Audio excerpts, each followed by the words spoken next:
फितूर, तेरे इश्क का पार्ट 9। कबीर की नज़रें अब तक ज़मीन पर टिकी हुई थीं। औरतों की हंसी, ताने, फुसफुसाहटें सब उसके कानों से टकरा रही थीं, लेकिन वो जैसे किसी और ही सोच में उलझा था। कबीर, बहू रानी के साथ खड़े हो जाइए। नानी माँ की आवाज़ हुक्म जैसी थी। कबीर ने धीरे धीरे सिर उठाया। उसकी नज़र सबसे पहले घूंघट के नीचे खड़ी बानी पर पड़ी। वो उसे देख नहीं पा रहा था, लेकिन उसे महसूस कर सकता था। उसकी घबराहट, उसकी जकड़ी हुई सांसें और उसके भीतर पलता गुस्सा। कबीर एक कदम आगे बढ़ा। बस, उसने सख्त आवाज़ में कहा, इतना काफ़ी है। आंगन में अचानक सन्नाटा छा गया था। एक औरत ने हंसते हुए कहा, अरे अभी तो रस्म शुरू भी न की से। मैंने कहा बस कीजिए। कबीर की आवाज़ अब भारी थी। उसमें वही कंट्रोल था जिससे पूरी सिंघानिया एम्पायर चलती थी। सबकी नज़रें उसी पर टिक गई थीं। कबीर बानी के सामने आकर रुका, इतना करीब कि वो उसकी सांसों की गर्माहट महसूस कर सकता था। घूंघट के नीचे बानी की उंगलियां कांप रही थीं। घूंघट उठाओ, कबीर ने कहा। पर भाई साहब, एक औरत ने हिचकते हुए कहा। मैंने कहा घूंघट उठाओ। कबीर की आवाज़ में अब कोई नरमी नहीं थी। तभी जमीन पर छड़ी की ठक सुनाई दी। कबीर, नानी माँ की आवाज़ में हल्का सा तंज था। कबीर की गर्दन हल्की सी अकड़ी हुई थी। विदेश जाकर नानी माँ ने उसकी तरफ देखते हुए कहा, गांव के रीति रिवाज भूल गए हो के? आंगन में फिर से सन्नाटा छा गया था। बहू का घूंघट। नानी माँ की आंखें सख्त हो गई थीं।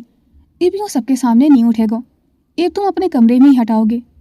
उन्होंने बानी की तरफ एक नज़र डाली, जैसे उसे परख रही हो। नानी माँ के ये शब्द गिरते ही जैसे फैसला सुना दिया गया था। आंगन में खड़ी औरतों के चेहरे पर एक दूसरे को देखती हुई मुस्कान फैल गई थी। अरे, एक औरत ने हंसते हुए कहा, कबीर भाई साहब, इतने भी बेसब्रे ना बनो। दूसरी ने तुरंत ठाका लगाया, अभी तो पूरी रात बाकी से। उनकी हंसी की आवाज़ें आंगन में गूंज गई थीं। सब लोग नई बहू के आने से बहुत खुश थे। बानी के हाथ अपने आप और कस गए थे। उसे इस तरह के मजाक अच्छे नहीं लग रहे थे। घूंघट के अंदर उसका चेहरा तप रहा था। कबीर ने भी जबड़ा भींच लिया था। उसने कुछ कहना चाहा, लेकिन नानी माँ की सख्त नज़र ने उसे रोक दिया था। शांत रहो। उन्होंने सिर्फ इतना कहा और बैठ गई थीं। दो औरतें आगे बढ़ीं। एक ने बानी की कलाई थाम ली थी, दूसरी ने उसकी हथेली को अपनी हथेली पर रखा। चलो बहू रानी, वो मुस्कुराकर बोली, थापा लगाओ। बानी समझ भी नहीं पाई थी। तभी उसके हाथ को लाल रंग में डुबो दिया गया था। आलते की गाड़ी महक उसकी नाक से टकराई। उसकी उंगलियां सिहर गई थीं। इधर औरत ने उसका हाथ दीवार की तरफ बढ़ाया। बानी ने एक पल के लिए आंखें मूंद ली थीं। वो ये सब नहीं करना चाहती थी, ना ये हंसी, ना ये छेड़छाड़ और ना ही ये रस्में। लेकिन जब उसने चारों तरफ देखा, हर चेहरे पर मुस्कुराहट थी, तो उसने चुपचाप अपनी हथेली दीवार पर टिका दी थी। लाल निशान उभर आया था। अरे वाह, किसी ने कहा, सगुन अच्छा से। इसके बाद एक औरत नीचे बैठ गई थी। जमीन पर चांदी की थाली रखी गई, उसमें आलता भरा हुआ था। बहू रानी, पैर रखो, एक औरत ने उसे थामते हुए कहा। बानी का दिल जोर से धड़क उठा था। उसने घूंघट के नीचे अपने पांव देखे। कदम भारी हो गए थे। वो नहीं चाहती थी, पर सब देख रहे थे। धीरे धीरे उसने अपना पैर आलते में रखा। ठंडा सा एहसास उसकी एड़ी से होते हुए रूह तक चला गया था। अब अंदर आओ, बड़ी मामी ने प्यार से कहा। बानी ने पहला कदम हवेली के भीतर रखा। उसके पीछे पीछे औरतों की हंसी, शगुन के शब्द और ढोलक की हल्की सी थाप गूंज उठी थी। वो अंदर आ चुकी थी, बिना कुछ कहे, बस निभाते हुए। घूंघट के नीचे उसकी आंखें नम थीं, लेकिन चेहरे पर कोई शिकन नहीं थी, क्योंकि वो जानती थी आज उसने बस रीत ही तो निभाई है। और बाहर आंगन में खड़ा कबीर उसे जाते हुए देख रहा था, किसी गहरी सोच में डूबे हुए, क्योंकि पहली बार उसे एहसास हुआ था उसने बानी को एक घर में नहीं, एक ऐसी दुनिया में दाखिल कर दिया है जहाँ हर मुस्कान के पीछे एक नियम है। बानी के कदम जैसे ही अंदर की दहलीज पार कर गए, उसके साथ चल रही औरतें उसे घेरे हुए आगे बढ़ने लगी थी। घूंघट के नीचे से उसने धीमे से कहा, अब सब हो गया ना? उसकी आवाज़ में थकान थी। तो क्या मैं घूंघट हटा लूँ? एक पल को सब औरतें रुक गई थीं, आपस में एक दूसरे को देख रही थीं। ना बहू रानी, एक औरत ने राजस्थानी लहजे में मुस्कुराते हुए कहा, अब तो घूंघट कबीर भाई सा ही हटाएंगे। बानी के होठ अंदर ही अंदर भीज गए थे। वह मनी मन बुदबुदाई, कबीर सिंघानिया, भागड़ बिल्ली कहीं के, पूरी कंपनी में तो हुक्म चलाते हो, अब क्या तुम्हारी अकड़ साइड में हाथ बांधे खड़ी है? इन लोगों को कुछ तो बोलो, मुझे कुछ दिखाई नहीं दे रहा है। औरतें उसे खींचकर एक गद्देदार गद्दी पर बिठा देती हैं। किसी ने उसके पास से तकिया लगाया, किसी ने उसकी साड़ी ठीक की। बैठो बहू रानी, अब खेल शुरू होगा। उसी वक्त दो औरतें पीछे से कबीर को पकड़ लेती हैं। अरे, कबीर ने चौंकते हुए कहा, आओ भाई साहब। एक औरत हंसते हुए बोली, ए भागन को नहीं। और देखते देखते कबीर भी बानी के पास जबरदस्ती बिठा दिया गया था। कबीर ने पहली बार बानी को इतने पास से महसूस किया था। घूंघट के नीचे भी उसकी मौजूदगी गर्म थी, सख्त और बेचैन।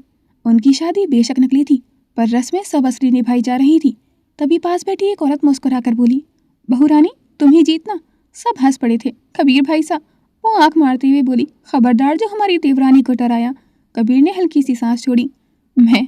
कबीर ने मन ही मन सोचा, बस ये डरती तो नहीं है मुझसे, लेकिन मैंने भी बानी शर्मा को झुकने पर मजबूर ना किया, तो मेरा नाम भी कबीर सिंघानिया नहीं। तभी बीच में एक बड़ी परात रखी गई। दूध में फूल तैर रहे थे, अंदर कहीं अंगूठी छुपी हुई थी।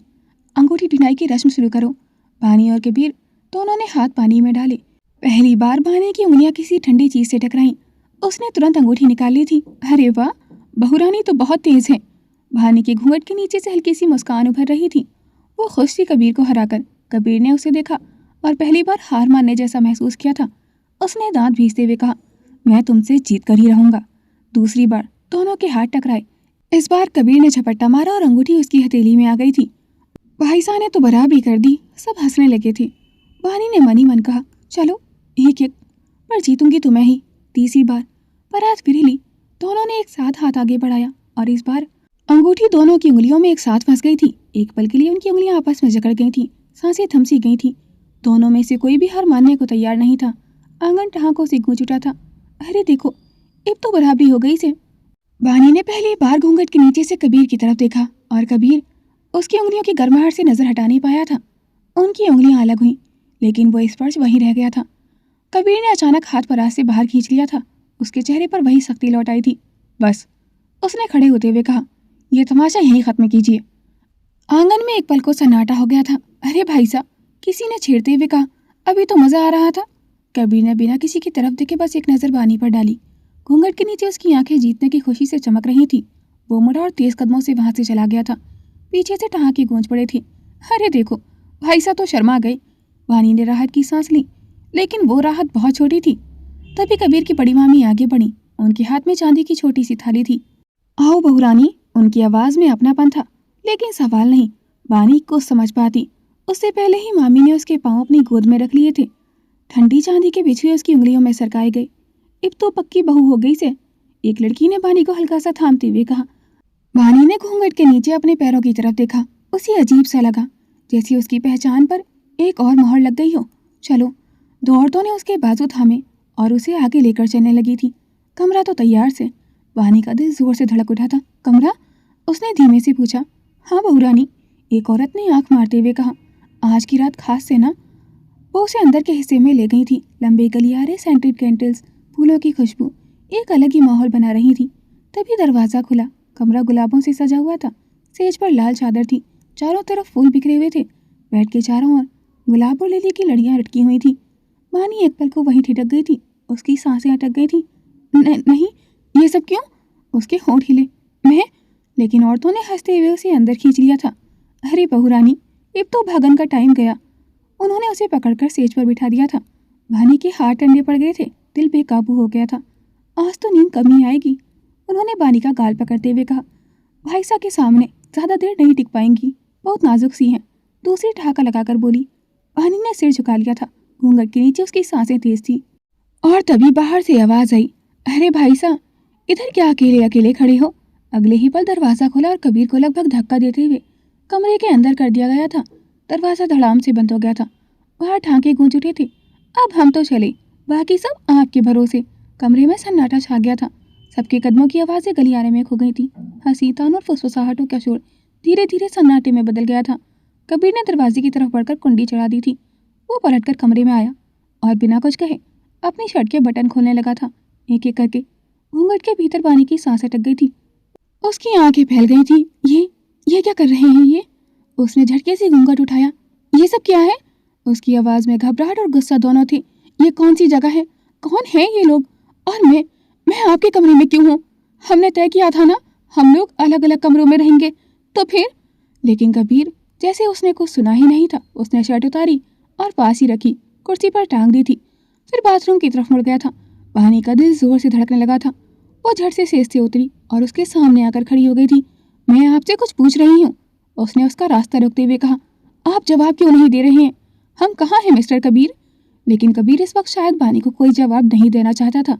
वह मुड़कर वहां से जाने लगा था कि तभी बानी आगे बढ़ी और उस पल उसकी साड़ी का पल्लू उसके पैरों में उलझ गया था और अगले ही पल वो सीधा कबीर की बाहों में जा गिरी थी। कुछ सेकंड दोनों ऐसे ही एक दूसरे को देखते रहे। कबीर की उंगलियां अनायास ही उसकी कमर पर कस गई थीं। बानी की हथेलियां उसके सीने से टकरा रही थीं। और उसका चेहरा उससे सटा हुआ था। दोनों स्तब्ध खड़े हुए थे और सांसें थमी हुई थी। वानी ने उसके खुले सीने पर नजर डाली और जैसे ही उसे एहसास हुआ कि वो किस हालत में है, वो झटके से पीछे हट गई थी। डोंट टच मी, उसने तेजी से कहा। कबीर कुछ कहने ही वाला था कि तभी दरवाजे पर दस्तक हुई। वानी चौंक गई थी। उसने फौरन घूंघट उठा लिया था और सिर झुकाकर एक तरफ खड़ी हो गई थी। कबीर ने दरवाजा खोला। बाहर दो भाभियां खड़ी हुई थीं, हाथ में दूध का गिलास लिए। उनकी नजर ऊपर उठी और कबीर के सीने पर ठहर गई थी। वहां हल्का सा गुलाबी निशान था, वानी के होठों का। भाभियों के चेहरे पर शरारती मुस्कान फैल गई थी। लगता से आप दोनों को दूध की जरूरत ना से, एक ने हंसते हुए कहा। दूसरी ने आंख मारी। चलो चलते हैं। कबीर को थोड़ा अजीब लगा, लेकिन वो समझ नहीं पाया था कि उनका इशारा किस तरफ था और बिना जवाब का इंतजार किए दोनों ठहाका लगाते हुए लौट गई थी। दरवाजा बंद हुआ। कमरे में फिर वही सन्नाटा था। वानी के कान तप रहे थे, उसका दिल बेकाबू था। कबीर ने धीरे से उसकी तरफ देखा और पहली बार उसकी आवाज आई, सवाल बहुत हैं तुम्हारे, लेकिन जवाब कल सुबह मिलेंगे। उसकी आवाज शांत थी। कमरे में फैला सन्नाटा और भारी हो गया था। कबीर ने गहरी सांस ली, फिर शांत, लगभग आदेश देने वाले लहजे में बोला, अभी चेंज करके सो जाओ मिस वानी शर्मा। मेरी 15 मिनट बाद बहुत इंपॉर्टेंट मीटिंग है, इसलिए बाकी बातें सुबह करेंगे। वानी की आंखें फैल गई थीं। क्या? वह झट से बोली। इतना सब हो गया और आप कह रहे हैं सो जाओ? उसकी आवाज में झुंझलाहट थी। नहीं, मुझे अभी बात करनी है। हम कहाँ हैं और ये कौन सी जगह है? आप ऐसे टाल नहीं सकते। कबीर कुछ कहता उससे पहले ही वानी के फोन की स्क्रीन जल उठी थी। वानी ने जल्दी से टेबल पर देखा। सारांश की कॉल थी। उसके चेहरे पर राहत की हल्की सी उम्मीद झलक आई थी, लेकिन अगले ही पल कबीर की नजर स्क्रीन पर पड़ी और इससे पहले कि वानी फोन उठा पाती, कबीर ने उसका फोन सीधे उसके हाथ से छीन लिया था। मिस्टर सिंघानिया, वानी ने गुस्से से कहा, फोन दीजिए। वो आगे बढ़ी, लेकिन कबीर ने हाथ पीछे कर लिया था। नहीं, उसकी आवाज ठंडी थी। अब नहीं, ये मेरा फोन है, वानी ने जोर देकर कहा। कबीर ने स्क्रीन पर नाम देखा, फिर हल्की सी तिरछी मुस्कान उसके होठों पर आ गई थी। अब तुम मेरी बीवी हो, उसने साफ कहा, ऑफिशियली। वानी का दिल धक से रह गया था। और इस वक्त इस चमचे से बात करने की तुम्हें बिल्कुल जरूरत नहीं है, कबीर ने फोन को अपनी जेब में डालते हुए कहा। आपकी हिम्मत कैसे हुई? वानी आगे बढ़ी। कबीर ने उसकी तरफ एक कदम लिया, इतना करीब कि वानी को पीछे हटना पड़ा। कबीर को इस तरह से अपने करीब देखकर वानी का दिल धड़कने लगा था। हिम्मत नहीं, उसकी आवाज धीमी थी लेकिन खतरनाक रूप से शांत। हक है मेरा। वानी की मुट्ठियां भिज गई थी। गलतफहमी मत पालिए मिस्टर कबीर, उसने आंखों में आंखें डालकर कहा। ये शादी नकली है। कबीर झुका। उसकी आवाज उसके कान के बहुत करीब थी। पर दुनिया के लिए नहीं, इस हवेली में तुम मेरी बीवी हो और आज हमारी सुहागरात है। एक पल के लिए दोनों एक दूसरे को देखते रहे थे। फिर कबीर पीछे हटा। सो जाओ, उसने दोहराया। सुबह बात करेंगे। और बिना उसकी तरफ देखे वो बाथरूम की तरफ बढ़ गया था। कबीर के बाथरूम में जाते ही दरवाजा बंद हुआ। वानी वहीं खड़ी रह गई थी। कुछ सेकंड तक वो सांस लेना भूल गई थी। उसका दिल तेजी से धड़क रहा था। उसने अपने हथेली सीने पर रख ली थी। उसकी आंखें बंद थीं। उसने गहरी सांस ली, फिर एक और, लेकिन उसकी पलकों के पीछे अब भी वही चेहरा था, वही नजदीकी थी, वही आवाज, आज हमारी सुहागरात है। पागल हो गए हैं क्या? वो गुस्से में बुदबुदाई। कमरे में सिर्फ उसकी आवाज गूंज रही थी।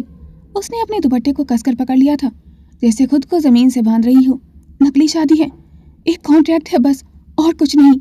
वो खुद को समझा रही थी, लेकिन दिल था जो मानने को तैयार ही नहीं था। कबीर का उसके करीब आना, उसकी सांसों का इतना पास होना, वो सब उसके दिल में अजीब सा एहसास जगा रहा था।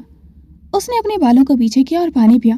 कंट्रोल करो बानी, बस गुस्सा ज्यादा था, इसी वजह से दिल की धड़कन तेज हो गई थी, और कोई वजह नहीं है।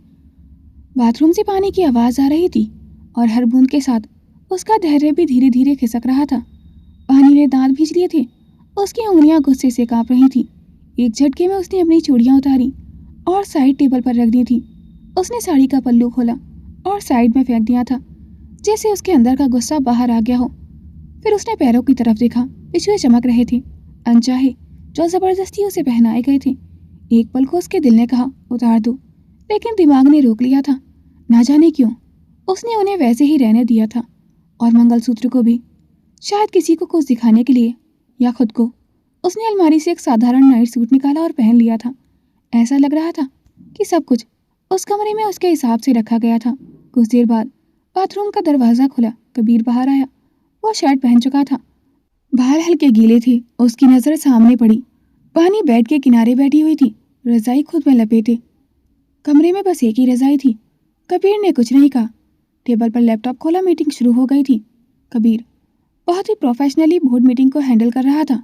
सारांश और सौम्या जी का मुंह देखने वाले थे, क्योंकि कबीर की शादी की न्यूज़ वायरल होने की वजह से कंपनी को एक ही दिन में 1 बिलियन का फायदा हुआ था और बानी बस उसे देखती रही थी, कभी उसकी उंगलियों को, कभी उसके चेहरे की सख्ती को। आधे घंटे बाद मीटिंग खत्म हुई।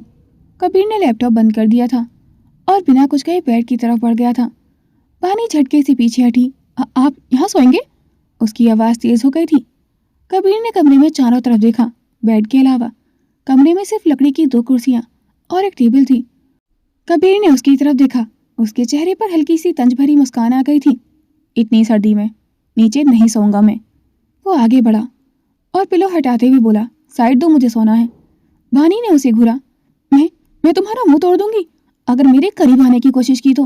मैं बहुत अच्छी से जानती हूँ आप मेरा फायदा उठाना चाहते हैं। कबीर रुक गया था। उसने सीधा उसकी आंखों में देखा, आईब्रो उठाई और शांति से बोला, "गलतफहमी मत पालो, मुझे तुम में कोई दिलचस्पी नहीं है।" पानी चौंक गई थी। "ओह प्लीज," वो तंज में बोली। "तो फिर इतनी अकड़ क्यों दिखा रहे हैं?" कबीर हल्का सा मुस्कुराया। "और वैसे भी," वो बोला, "तुम में ऐसा भी कुछ खास नहीं है जो कबीर सिंघानिया को अट्रैक्ट कर सके।" पानी की आंखें फैल गई थी। "क्या कहा आपने? आईना देखा है कभी?" उसने गुस्से में कहा। कबीर ने कंधे उचका दिए थे। "रोज देखता हूँ, इसलिए कॉन्फिडेंट हूँ," वो तंज करते हुए बोला। वानी ने दांत भींच लिए थे। "तुम नीचे ही सो जाओ, मैं तो यहीं सोऊंगी।" कबीर शांत रहा था। "नहीं," वो सपाट लहजे में बोला, "मैं बेड पर ही सोऊंगा।" वानी का गुस्सा और बढ़ गया था। "ठीक है," वो झुंझलाकर बोली, "तो मैं भी बेड पर ही सोऊंगी, पर रजाई नहीं दूंगी आपको।" कबीर ने एक डेविलिश स्माइल की और करवट लेकर लेट गया था, पर वानी की धड़कनें इतनी तेज थी कि उनकी आवाज़ कबीर भी सुन पा रहा था। तभी उसे अपार्टमेंट में कबीर की बाहों में उठना याद आ गया था और वो झटके से बेड से उठ गई थी। कबीर ने उसे देखा, कुछ पल चुप रहा, फिर करवट लेकर लाइट बंद कर दी थी। लाइट बंद होते ही कमरा अंधेरे में डूब गया था। पानी कुछ सेकंड तक वहीं खड़ी रही थी। अचानक अंधेरा उसे और बेचैन करने लगा था। उसे अंधेरे से बहुत डर लगता था। "लाइट ऑन कीजिए," उसने झुंझलाकर कहा, "मुझे नींद नहीं आएगी ऐसे।" कबीर बस चुपचाप उसे देख रहा था। रजाई का आधा हिस्सा उसने अपनी तरफ खींच लिया था। "तो सो जाओ," उसकी आवाज़ शांत थी, "अंधेरे में ही नींद आती है।" "मुझे नहीं आती," पानी ने चिढ़कर कहा, "और आप ऐसे मनमानी नहीं कर सकते।" कबीर ने कोई जवाब नहीं दिया था। वानी ने कुर्सियों पर बैठते हुए रजाई को और कसकर पकड़ लिया था। कमरे में ठंड थी, लेकिन उससे ज्यादा ठंडा कबीर का ये चुप रहना था। कुछ मिनट बीते, फिर वानी को एहसास हुआ कि वो कबीर के बाइसेप्स देख रही थी और अगले ही पल उसने नजरें फेर ली थी। उसका दिल फिर तेज धड़कने लगा था। "ये शादी नकली है," उसने खुद से धीमे से कहा, "बस एक कॉन्ट्रैक्ट है।" लेकिन जैसे ही उसने ये कहा, उसे उसकी आवाज़ याद आ गई थी। "आज हमारी सुहागरात है।" वानी ने आंखें बंद कर ली थी। पागलपन है ये सब, उसने दांत भींचते हुए सोचा। उधर कबीर करवट बदलकर छत की तरफ देखने लगा था। उसे भी नींद नहीं आ रही थी। उसकी आंखों के सामने बार बार वही लम्हा घूम रहा था जब बानी उसकी बाहों में गिरी थी।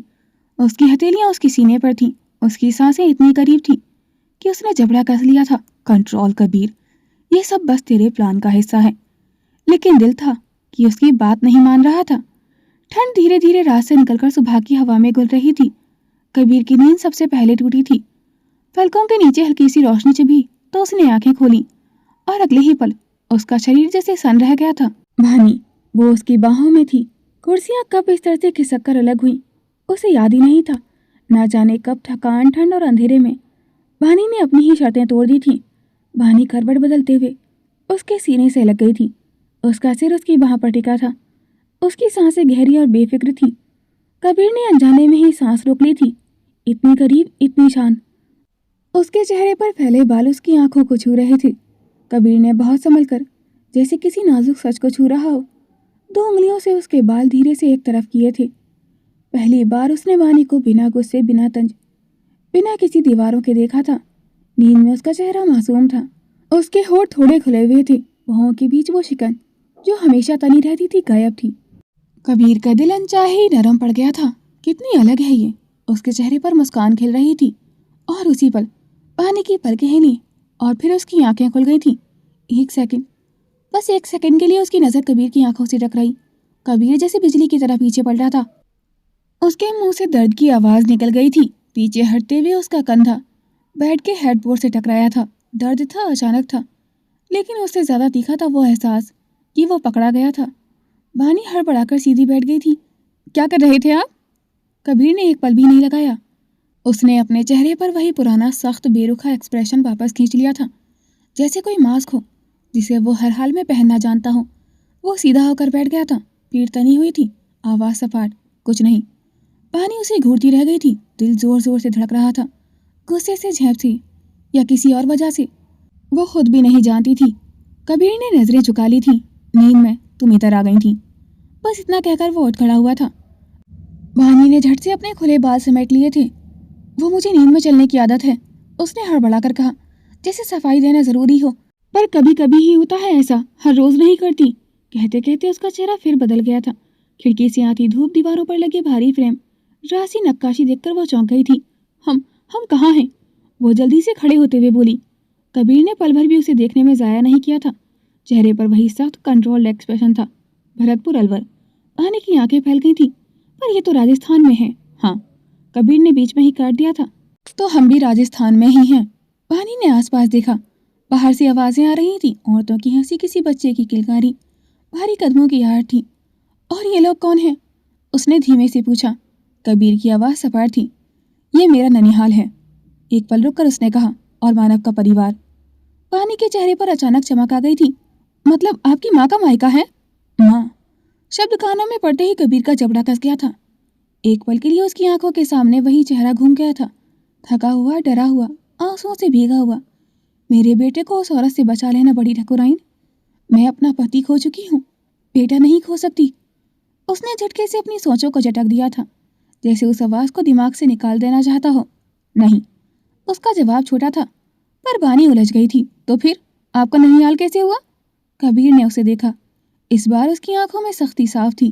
तुम्हें, वो जोर देकर बोला। इतना ज्यादा जानने की जरूरत नहीं है। बानी चुप हो गई थी। वैसे भी, कबीर ने बात आगे बढ़ाई, 1 हफ्ता यहाँ रहना है, जब तक मीडिया थोड़ा शांत नहीं हो जाती। वो दरवाजे की तरफ बढ़ा, फिर रुक कर बोला, ये लोग तुम्हें बहुत प्यार से रखेंगे, तो चिंता मत करो। कबीर ने जैसे ही दरवाजे का हैंडल घुमाया, दरवाजा खुलते ही सामने भाभियां खड़ी थीं।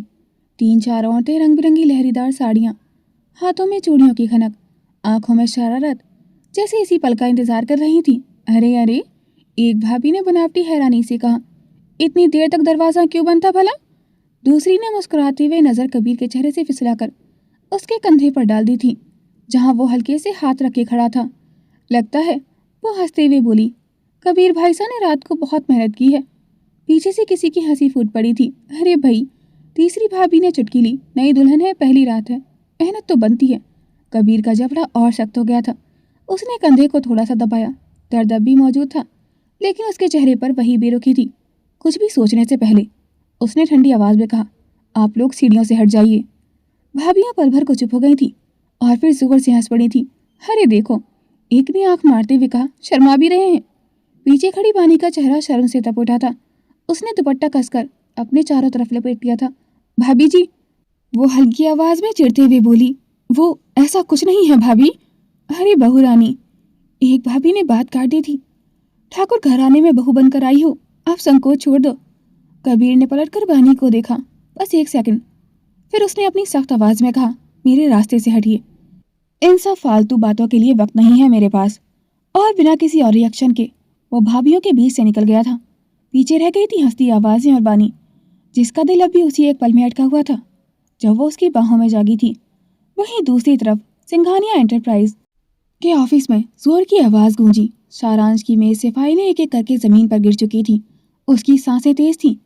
आंखों में वो ठहराव नहीं था जिसके लिए वो जाना जाता था। सब जानते थे सारांश कभी गुस्सा नहीं करता, या शायद अब उसके चेहरे से वो मुखौटा उतरने लगा था। उसी वक्त दरवाजा खुला। सारांश सर। रश्मि हड़बड़ाकर अंदर आई। क्या हुआ? आप ऐसे गुस्सा क्यों कर रहे हैं?